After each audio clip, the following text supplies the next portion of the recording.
Punya rumah sendiri, wah itu salah satu pencapaian terbesar dalam hidup, ya kan?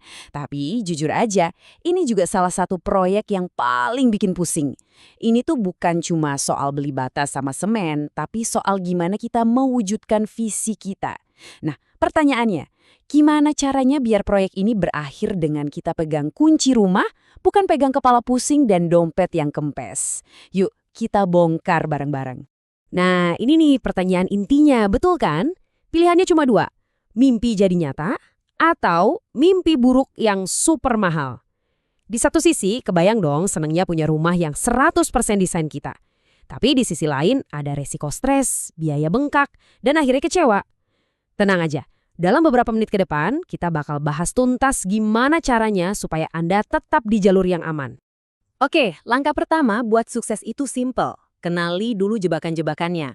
Ada beberapa kesalahan umum yang sering banget kejadian. Kalau kita tahu ini dari awal, percayalah ini bisa nyelamatin Anda dari banyak banget drama di masa depan.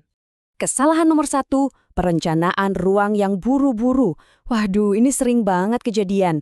Coba deh bayangin ya, Anda lagi masak, terus harus bawa-bawa piring panas jalan jauh ngelewatin lorong cuma karena dapur sama ruang makan letaknya nggak praktis.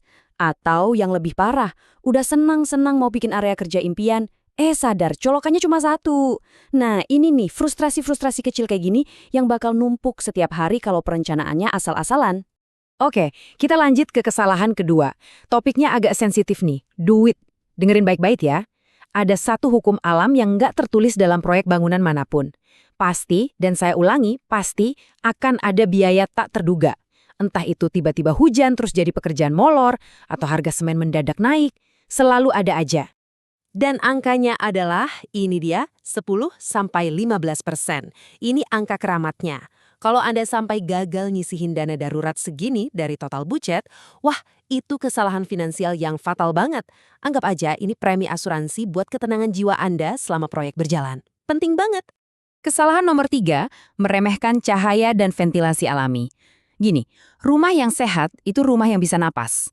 Kalau penempatan jendelanya ngawur, rumah bukan cuma jadi pengap dan gelap kayak gue, tapi juga langsung nyerang dompet Anda. Kenapa? Ya karena tagihan listrik bakal meledak buat nyalain lampu sama AC nonstop. Lanjut, kesalahan keempat. Nah, ini nih godaan terbesar umat manusia pas bangun rumah. Kita kan pengennya punya keramik yang kinclong, dekorasi yang wah, ya kan? Akhirnya kita coba ngakalin budget dengan ngirit di hal-hal yang nggak kelihatan.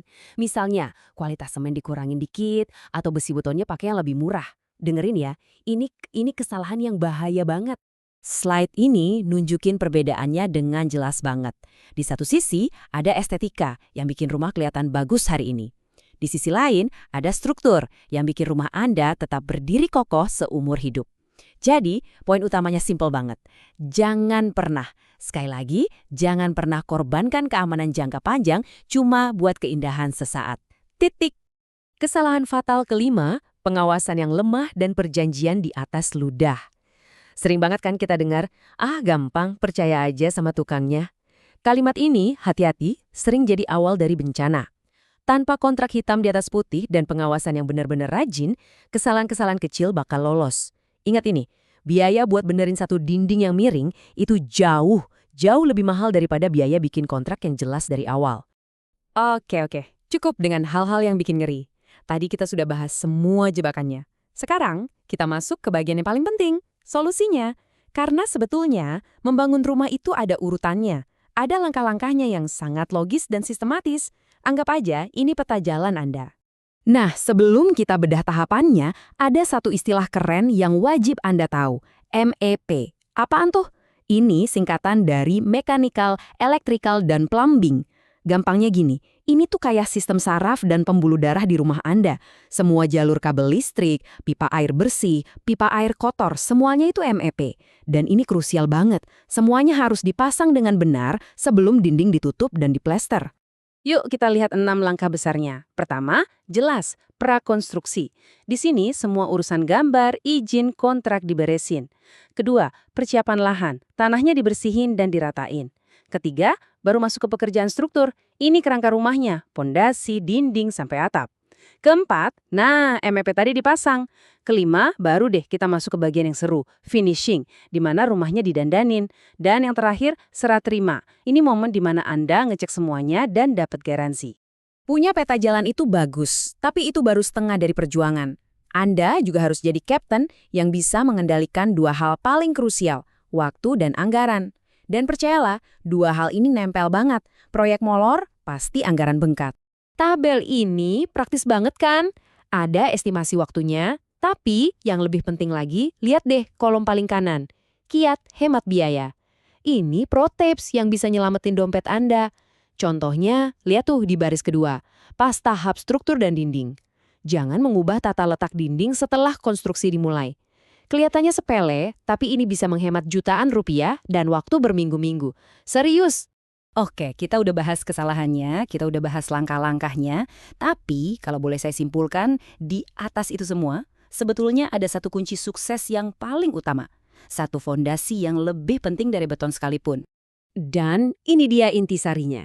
Sukses itu bukan soal pakai material paling mahal, tapi soal perencanaan yang cerdas dan pengawasan yang tekun.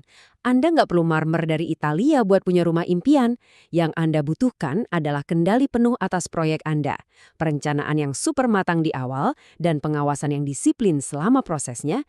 Itulah aset Anda yang paling berharga. Itu dan hanya itu yang membedakan proyek sukses dari proyek yang gagal.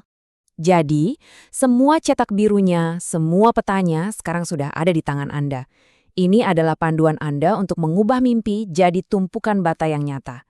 Pertanyaannya sekarang bukan lagi gimana ya caranya, tapi apa Anda siap untuk mulai membangun?